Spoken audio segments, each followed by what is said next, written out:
Assalamualaikum. Waalaikumsalam Tuan Amir. Sihat ke? Alhamdulillah. Sihat, Puan? Alhamdulillah. Sihat, Alhamdulillah. InsyaAllah. Jadi, selamat malam semua. Kita bersama lagi dalam kapsul rezeki dari langit. Kunci 5. Hidupkan sunnah Nabi SAW. Jadi, untuk berkati sesi kita mulakan dengan umul kita Al-Fatihah. A'udzubillahi minasyaitonirrajim. Bismillahirrahmanirrahim. Alhamdulillah. Iyyaka na'budu wa iyyaka nasta'in. Ihdinas siratal mustaqim. Siratal ladzina Alhamdulillah, masih lagi diizinkan untuk kita sama-sama ke kunci 5. Jadi Puan Ida, macam biasa kita muka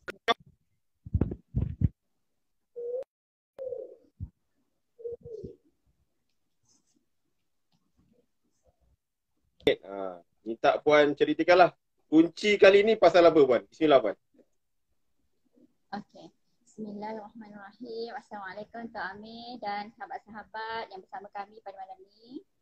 Alhamdulillah. Alhamdulillah jumpa lagi ya kita pada malam ni hari Selasa. Alhamdulillah, masya-Allah. Dah minggu kelima dah. Dah masuk kunci yang kelima. Hidupkan sunnah Nabi sallallahu alaihi wasallam. Okey. Tajuk ni sesuai sangatlah kan. Minggu depan kita nak betul. Rasul kan, Maulid Nabi SAW. Jadi persiapan seminggu ni lah. Persiapan seminggu ni sambil kita bercerita tentang Nabi SAW. Kita bolehlah sedia untuk minggu depan kan.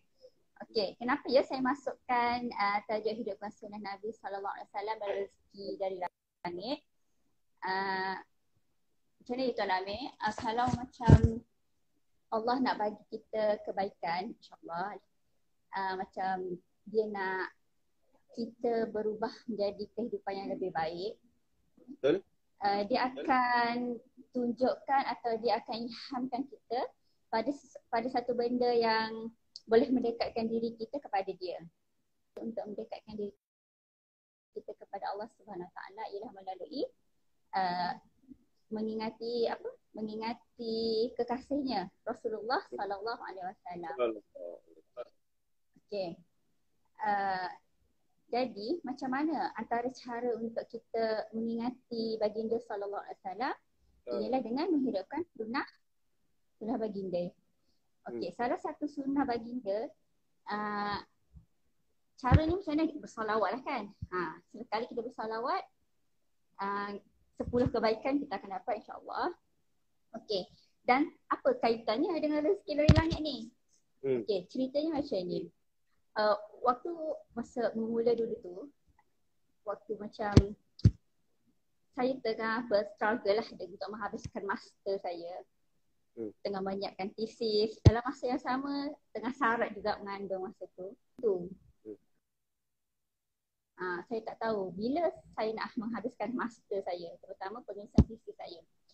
Ada satu hari tu suami mengajak saya lah membuat majlis taklim di rumah. Saya kata apa majlis taklim tu kan?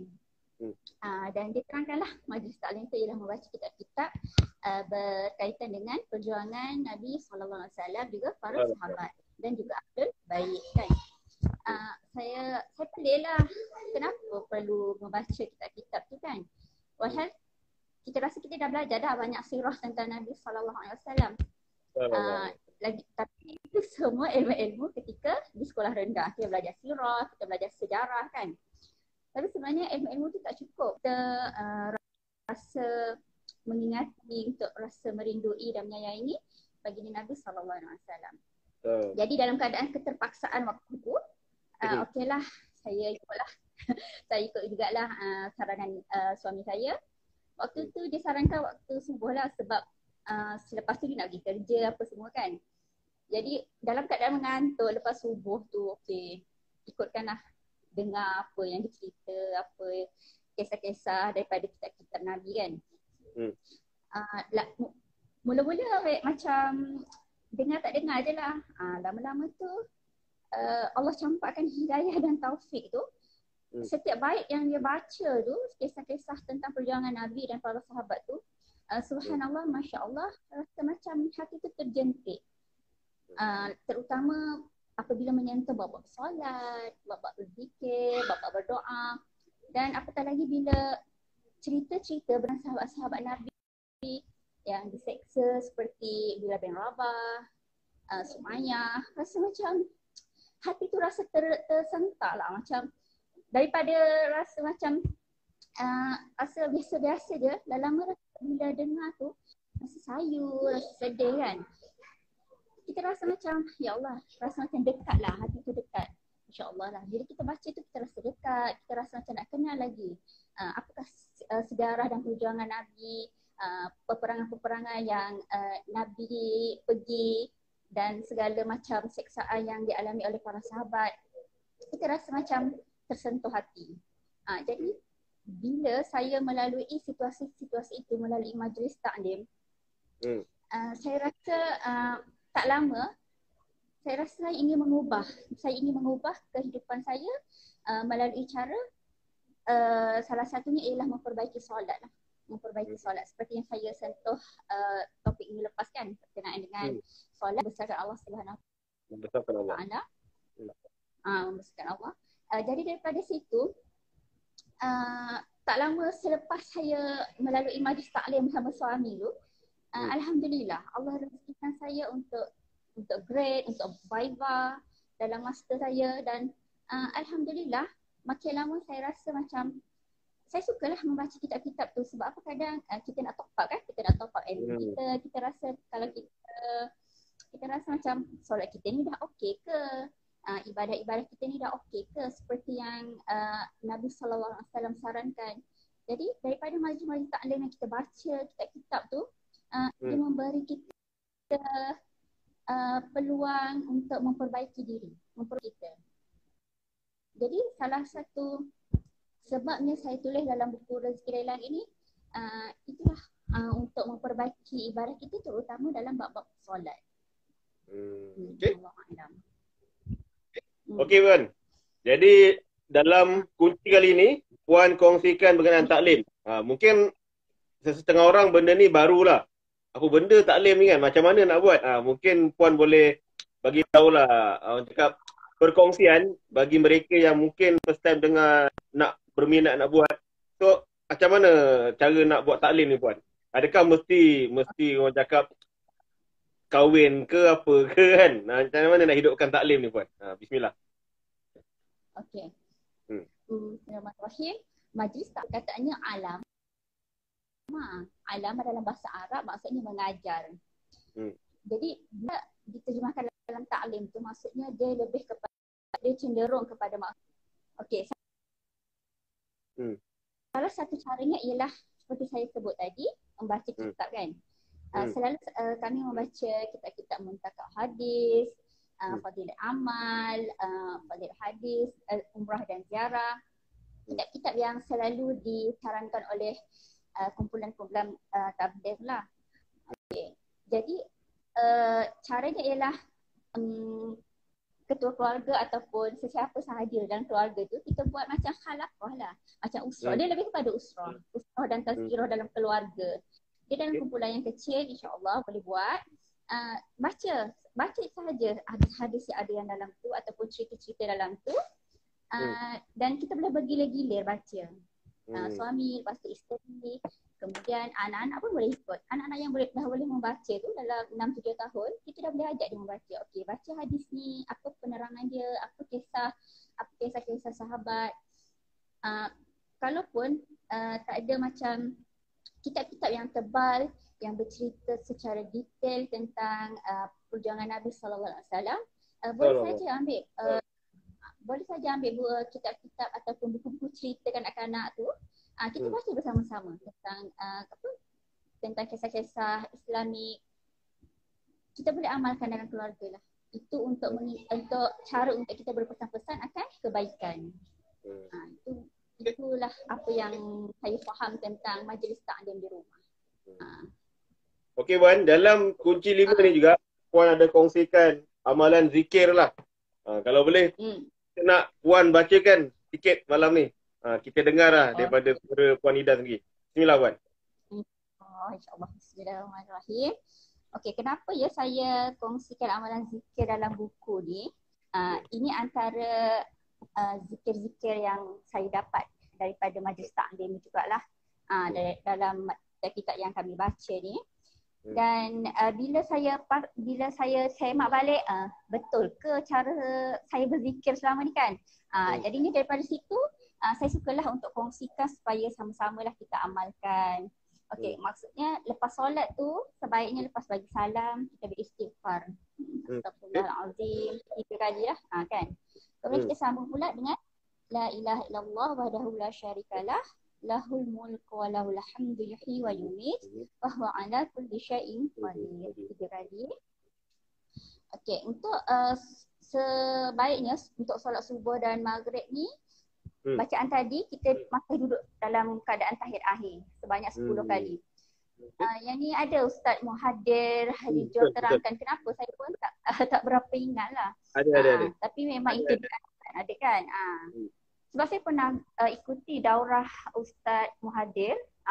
Dia tunjukkan tata cara yang sebaiknya cara untuk bersolat dan berzikir. Okay.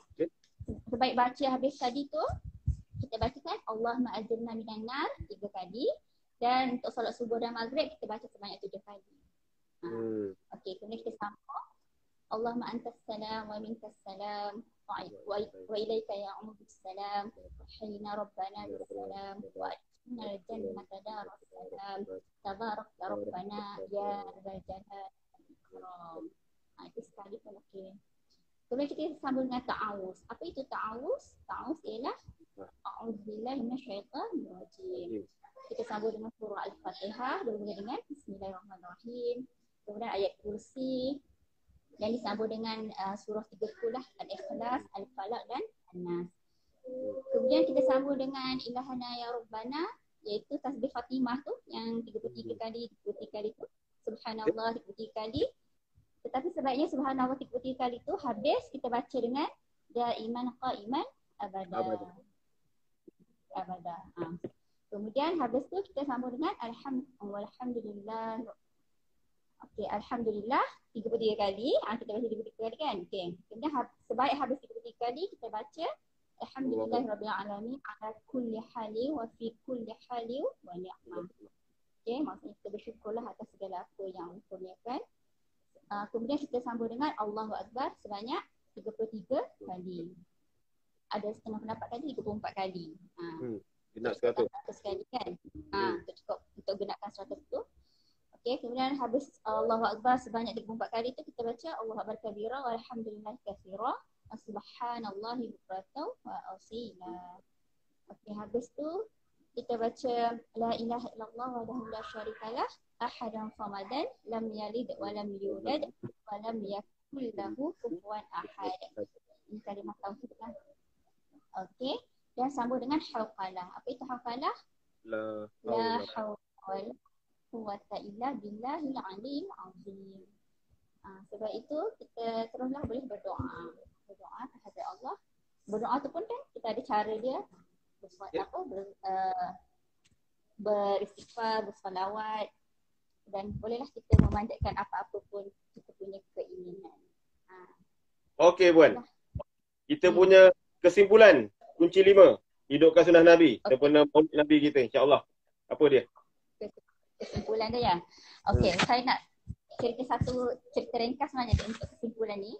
Ada seorang sahabat saya ni, ada seorang sahabat saya ni, dia bercerita pada saya lah. Dia kata sejak dia mengamalkan sunnah-sunnah Nabi di dalam ibadahnya, terutama di dalam ibadah solat, sebalik sahaja dia kata dia berniat dan mengangkat takbir, dia membaca sahaja surah Al-Fatihah tu, dia kata dia dah berjurayan dah air mata. Betapa dia rasa macam dia menikmati solat tu. Kenapa? Sebab dia memasukkan feeling dia dalam solat tu dengan mengamalkan apa yang Nabi ajar dari segi tata cara, tata tertib, bacaan-bacaan dan segala zikir tu. Dia rasa solat dia begitu, dia memaknai lah. Jadi kesimpulan kat sini ialah begitulah kita apabila kita rasa kita feeling dalam solat kita, iaitu menghidupkan sunnah Nabi di melalui solat, insya-Allah. Kita rasa macam solat tu Allahu Akbar. Subhanallah. Memang sedap lah. Insya-Allah, insya-Allah. Okey buat. Jadi insya-Allah untuk minggu depan kunci 6 bersyukur lagi dan lagi. Kita Syukur. minggu depan Selasa macam biasa 9.30 9.45. Jadi insya-Allah bulan ni bulan Maulid, kita banyakkan selawat. Yang kita dapat tadi insya-Allah kita amal dan kita sampaikan. Okey. So kita tangguh kita punya kapsul dengan tasbih kifarah. Subhanallah wa bihamdih. Subhanakallahumma wa bihamdika asyhadu an la ilaha illa anta astaghfiruka wa atubu ilaik. Subhana rabbika rabbil izzati amma yasifun wa salamun alal mursalin. Assalamualaikum warahmatullahi taala wabarakatuh. Waalaikumsalam.